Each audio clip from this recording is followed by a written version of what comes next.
If we're single or if we're in a relationship that's on its way out, this video is crucial for you, because if you want things to be different in the future in regards to your relationships, we're going to have to take ownership for everything that we've done in the past that was not good for any type of relationship. David Essel here, and I'm going to start, okay? I'm going to be vulnerable and open and real with you, because I think that's the only way we heal, right?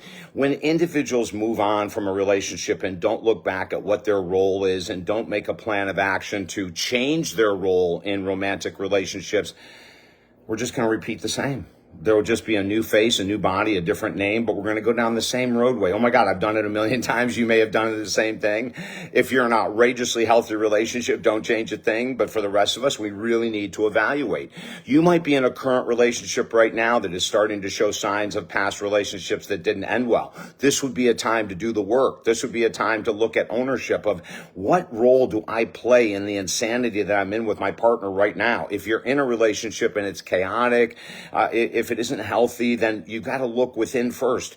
You know, we love to project and point the fingers at the other person. Well, if they would only do this, if they would only do that, if they wouldn't do this, if they wouldn't do that, our relationship would be great. And that could be true, part of it. But the other part of it is, what about us?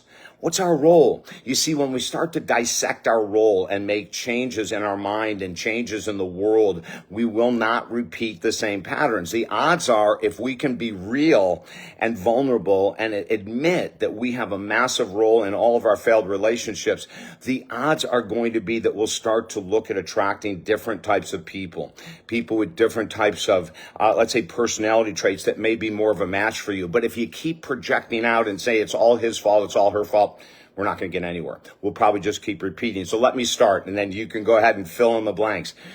When I look back at patterns, and I've been helping couples do this and single people do this for 45 years, patterns are the key to love. The patterns that we have that are really healthy, being open to communication, being open to some soft criticism, I call it, being vulnerable and open and honest and telling your partner when things don't feel right to you. And, you know, this is all things that we should be doing all the time. We need to be in touch with ourselves. And one of the patterns that I saw in my life, thanks to a therapist in 1996 that I spent a year with, was that I was always staying too long in romantic relationships when the red flags were flying. Oh my God. And I've trained so many different people to not do what I have done. And I kept repeating the pattern. In 1996, 97, spending a year with the therapist was mind blowing, because she started to show me how codependent I was. You know, when a relationship started to really fall and fail, I would hang in there. And if it was failing stronger and harder, I'd hang in there. And then maybe I'd end it, but then I'd come back to it. Right? I come back to the insanity without any changes on my part or the other person's part, right? I would stay too long, and then I would return with hopefulness. I'd return with a great attitude. I'd return with, we can do it this time, baby, right? But neither of us had ever faced the things that we needed to change. I didn't face my codependency. 1996, I was blown away when she said, you're so codependent and independent, or I should say love relationships. You're just so codependent, David. And you keep returning, or you stay too long. That's all codependency.